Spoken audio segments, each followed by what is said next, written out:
கடவுளை கும்பிடாம இருந்தாலும் பிச்சை தான் எடுக்கணும்.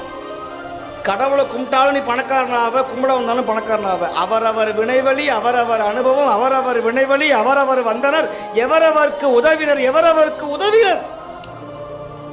கடவுளை ஆட விடுவார் முன்னாடி. அப்பா ஓஹோன்னு இருப்பான், பையன் நல்லா இருப்பான், பேரனுக்கு கிட்னி ஃபெயிலியர் ஆகிடும். தாத்தா இருக்கும்போதே கண்ணில் ரத்த கண்ணீர் விடுவான். ஐயோ நான் பண்ண பாவத்தை எல்லாம் என் பேரை அனுபவிக்கிறானேம்பா. அங்கே வைப்பான் செக்க. சனி பகவான் என்ன பண்ணுவார்? உன்னை விட்டுருவார், உன் பையனை விட்டுருவாரு, உன் பேரனை பிடிப்பார். வழி இல்லாமல் சதையை அறுக்காமையே ரத்தத்தை உள்ள வைப்பார்.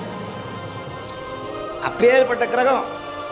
ஆனால் அவரை மாதிரி ஒரு உயர்ந்த தர்மவான் யாரும் கிடையாது. நீங்கள் ஒன்றும் செய்ய வேண்டாம்.